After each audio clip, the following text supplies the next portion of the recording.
국민의 소득 하위 70%, 즉 1,400만 가구를 대상으로 4인 가구 기준으로 100만 원을 지급하는 것으로 설계하였습니다.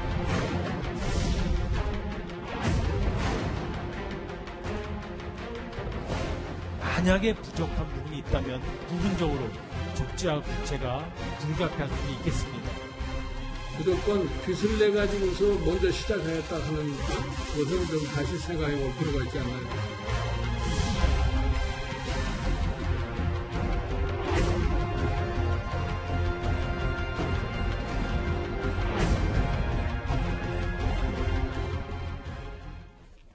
예. 오늘 아마 가장 관심을 끈 뉴스는 이거가 아닐까 싶습니다. 사상 최초로요. 긴급 재난지원금이 풀립니다. 전 국민 70%가 최대 100만 원을 받게 되는데 대상은 누구고 또 언제 주는지에 관심이 꽤 몰리고 있습니다. 이 발표를 보시고 혹시 나도 해당되나 따져보는 분들 꽤 많으셨을 것 같습니다.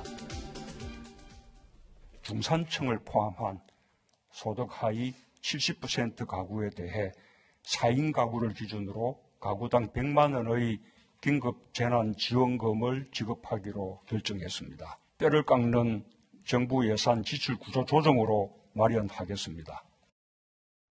정부가 결국 결단을 내렸어요, 이현정 의원님. 네. 전체 가구 절반 이상이 100만 원씩 주는 건데 보니까 하나하나 짚어볼게. 100만 원을 한꺼번에 주는 건 아니고 그리고 현금도 아닌 거잖아요. 그렇죠. 지금 일단 각 지자체에서 이제 10만 원씩, 20만 원씩 이렇게 이제 주다 보니까 정부가 이제 이걸 해야 된다는 강한 압박감, 또 현재 굉장히 어려운 분들이 많다라는 이제 그런 측면들, 그리고 이제 당정 협의를 했는데 아마 정부 차원에서는 좀 고민이 있었던 것 같아요. 왜냐하면 이렇게 재정을 어떤 면에서 보면 적자 재정을 또 해서 하기에는 굉장히 재정에 부담이 있지 않습니까? 그래서 원래 계획은 50% 정도를 이제 하는 걸로 해서 그렇게 했는데 당에서는 무슨 소리냐, 지금 총선도 있는데 많이 해야 된다, 이런 식으로 아마 이야기가 간 것 같아요.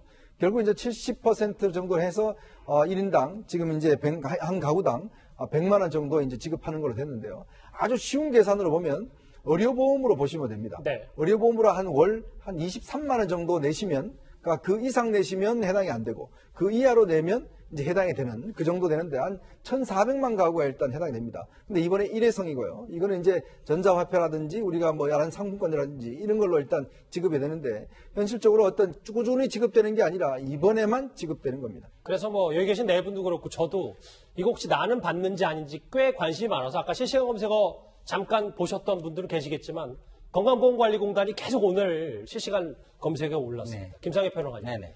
조금 더 구체적으로 들어가 보면 4인 가족 기준으로 네.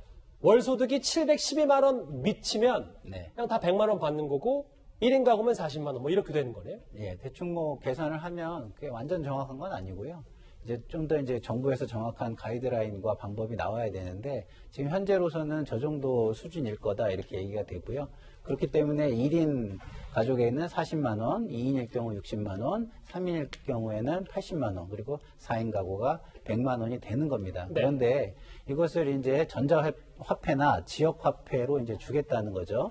근데 이 부분은 그러면은 처음에 정부가 현금으로 주겠다는 거에서는 많은 수정이 좀 있었던 것 같고요. 네. 그렇기 때문에 이제 이것을 그 지역화폐나 전자화폐로 하면은 유효기간도 둘 수 있고 그래서 소비로 많이 이어지게 하려고 하는 것 같은데 문제는 뭐냐면 저 70%에 해당하는 그 소득 이하의 소득자들이 이거를 소비를 안 할 경우에 그럼 어떻게 될 것이냐 이걸 생각해야 돼요. 그게 뭐냐면 우리가 온누리 상품권, 전통시장 상품권을 했을 때 소위 말해서 깡이 시장에서 엄청나게 그 유행을 했어요. 말로 표현하는 거니까요. 예. 네, 수수료. 그랬기 때문에 이게 쓰여지지 않았을 때 그러면은 그 깡으로 전환되는 거는 어떻게 막을 것인가 이것도 좀 대책을 가져야 된다 이렇게 생각됩니다. 그 실효성 부분은 잠시 뒤에 또 한번 짚어보기로 하고요. 네. 김태현 변호사님. 저랑 둘이 두 가지 질문을 할 건데 네. 이런 거예요. 지금 사상 초유의 100만 원 지급 얘기가 있기 때문에 첫 번째 질문 이거 많이 주변에서 여쭤보더라고요. 바로 볼까요? 예.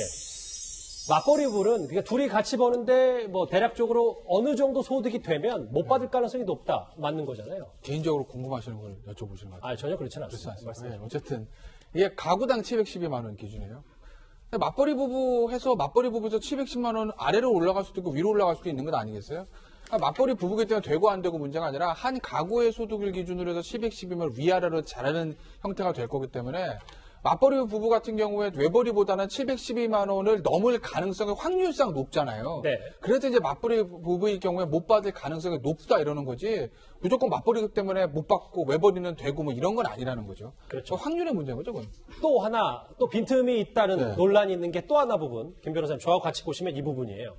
그러니까 이 작년에는 돈을 꽤 잘 벌었다가 네.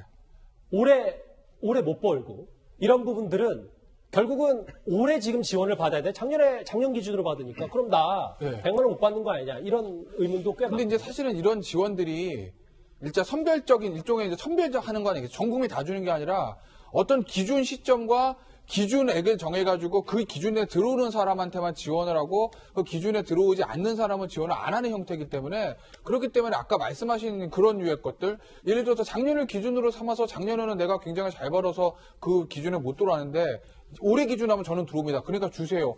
뭐 개인적으로 굉장히 좀 억울하실 수도 있고 좀 안타깝긴 하지만 정부 입장에서 보면 기준을 정해서 하는 거기 때문에 그건 어쩔 수 없는 측면이 있는 거죠. 전 국민이 어차피 다 주는 게 아니라 70%라고 정했기 때문에요. 아까 잠깐요. 자막에 김영춘 의원 자막에 나갔었는데 여당 내부에서도 글쎄 작년 기준을 삼는 게 과연 지금 생계를 좀 더 도움이 되는데 유리하느냐 이런 불만 비판의 목소리도 있습니다.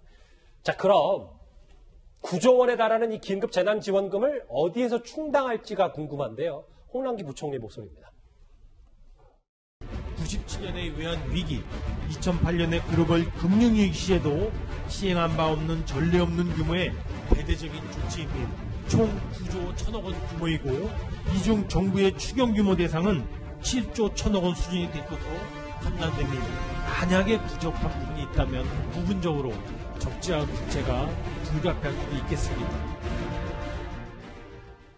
대상과 방식은 뭐 차차 조금 더 결정이 되고 대통령의 발언을 따르면 이르면 5월쯤에 이 돈이 풀릴 예정이라고 하는데요. 알겠습니다. 선거를 이렇게 코앞에 둔 사상 초유의 대책이기 때문에 야당도 오늘 이 문제가 핵심이었습니다. 미래통합당 김종인 선거대책위원장, 선거본부장은 국민을 돕는 건 돕는 건데 왜 빚을 내느냐 이렇게 얘기했습니다. 같이 들어보시죠.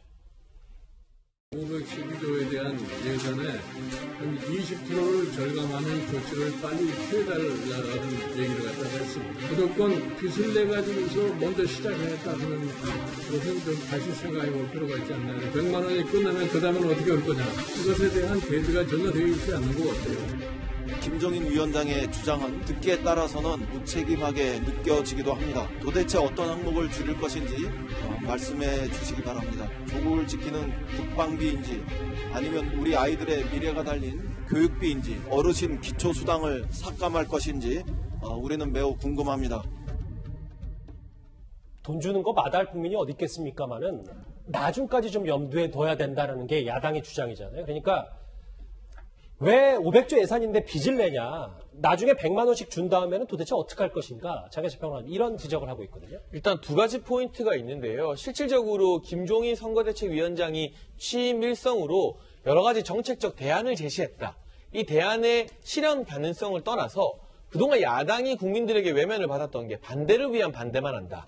발목 잡기만 하고 대안은 없다는 비판이 많았는데 어찌되었건 경제 전문가로 알려진 김종인 위원장이 오면서 뭔가 구체적인 대안을 제시한 것 그 자체가 기존의 야당에서는 좀 보기 어려운 모습이었습니다. 그리고 논쟁이 이제는 경제 문제로 김종인 위원장과 이인영 원내대표가 이런 논쟁을 공식적으로 하는 것 자체가 김종인 위원장이 설정해놓은 프레임에 여당 지도부가 좀 말려드는 것 아니냐. 예. 정치적으로는 이런 분석을 해볼 수 있을 것 같고요. 실제 정책적으로는 2018년도 우리나라 예산이 429조였습니다.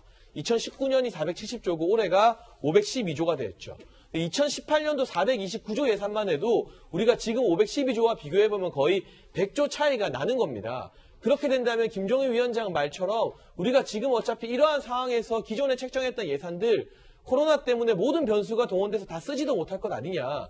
이 세비 구조 조정을 통해서 충분히 100조까지는 아니더라도 여력을 만들 수 있고 그렇게 해야만 이 코로나19 사태가 생각보다 더 장기화됐을 때 100만 원 한 번에 나눠주고 끝이 아니라 그 이후에 어떤 대비까지도 할 수 있는 것 아니냐는 이 물음에 대해서 대답을 해야 될 쪽은 이인영 원내대표나 이제 기재부가 되는 것이겠죠.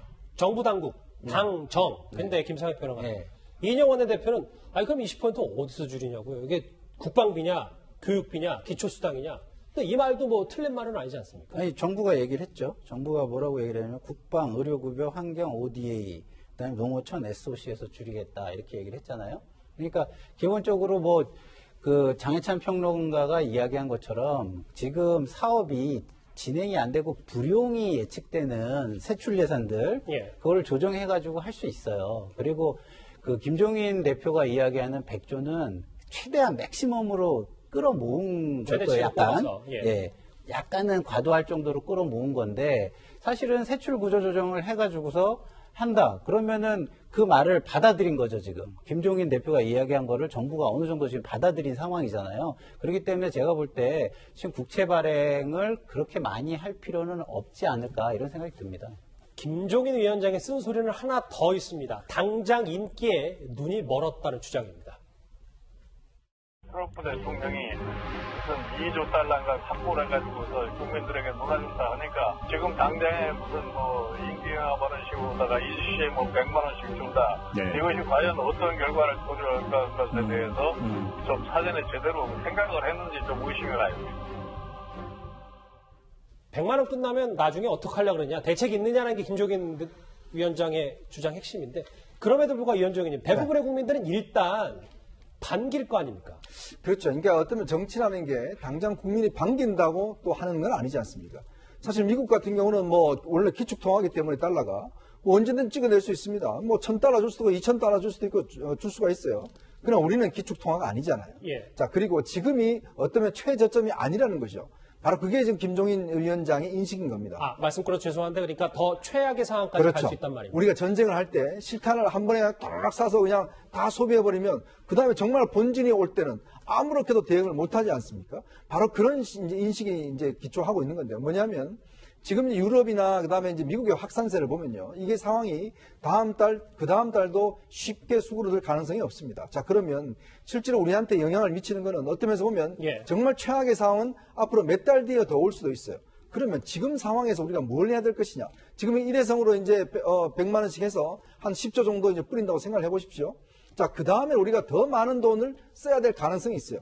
그런 차원이기 때문에 김종인 위원장이 뭐냐 하면 정말 최악의 상황을 대비해서 지금은 우리가 이제 이번에 확장 재정을 해놨잖아요.